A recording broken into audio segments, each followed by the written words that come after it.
Hi hello friends, welcome to Sai Srinivas studies. అందరూ ఎలా ఉన్నారు? బాగున్నారు కదా? అయితే ఈరోజు న్యూస్ అయితే ఏంటంటే 4 దశల్లో పంచాయతీ పోరు అని వచ్చిందండి. జనవరి 23 నుంచి ఎన్నికలు, ఫిబ్రవరి 17తో ముగింపంచు అని ఆ అంశంతో వచ్చిందండి ఈనాడు అమరావతిలో.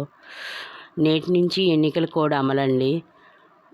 అయితే జనవరి 23 నుంచి ఫిబ్రవరి 17 వరకు 4 దశల్లో ఎన్నికలు జరుగుతున్నట్టు రాష్ట్ర ఎన్నికల కమిషనర్ నిమ్మగడ్డ రమేష్ కుమార్ తెలిపారండి. అయితే ఈ రోజు నుంచి శనివారం నుంచి ఎన్నికల కోడ్ అమల్లోకి వస్తుందని ఆయన ప్రకటించారండి. అయితే ఏంటంటే మెయిన్గా తర్వాత వచ్చేసరికి ఎటువంటి ఈ పంచాయతీ పోరు ఈ ఎలక్షన్స్ వలన మనకి 2 నెలల వరకు జనవరి 23 నుంచి ఫిబ్రవరి 15 నెల రోజులు. జనవరిలో ఎలాగో రాదు, ఇక ఫిబ్రవరిలో కూడా మనకి 17 వరకు ఉన్నది. దాని నేపథ్యంలో ఎటువంటి కాంపిటీషన్ ఎగ్జామ్స్కి నోటిఫికేషన్స్ వచ్చే అవకాశం లేదు. వస్తే ఇక మార్చిలో మనకి వస్తే ఏమన్నా. తర్వాత అండి ఇంటర్ ఫస్ట్ ఇయర్ తరగతులు 18 నుంచి అంటూ ఒక్కో న్యూస్ అయితే వచ్చిందండి.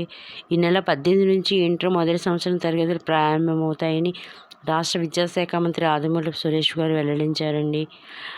అయితే వచ్చే ఏడాది నుంచి అన్నీ కూడా ఆన్లైన్లో ఎగ్జామ్స్ జరుగుతాయని ఆయన తెలిపారండి. ఇక జగనన్న అమ్మఒడి 2వ విడత చెల్లింపులు 11న సీఎం వైఎస్ జగన్ చేతుల మీదుగా విడుదల చేస్తున్నట్టు తెలిపారండి.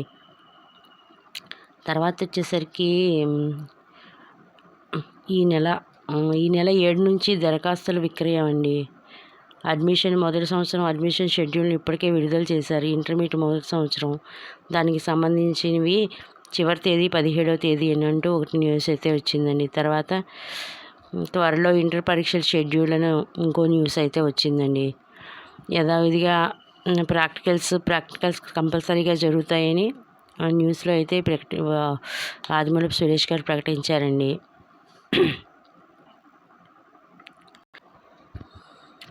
ఎన్నికల షెడ్యూల్ విడుదలైన సందర్భంలో మనకి ఈ ఎగ్జామ్స్ హడావుడి ఇవన్నీ ఉన్నాయి కాబట్టి మనకి కాంపిటీషన్ ఎగ్జామ్స్ అన్నిటికీ సంబంధించినవి మార్చిలో కానీ ఏప్రిల్లో కానీ ఉండవచ్చు.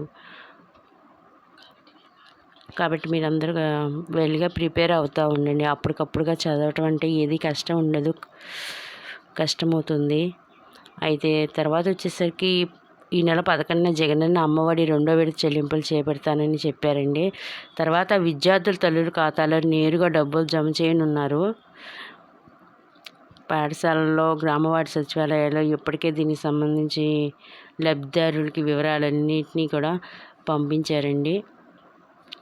ఇదైతే న్యూస్ అండి. ప్లీజ్ సబ్స్క్రైబ్ మీ. కొత్తగా వచ్చాము అలాంటి వాళ్ళని ఎంకరేజ్ చేయండి. Please subscribe me. Thank you very much.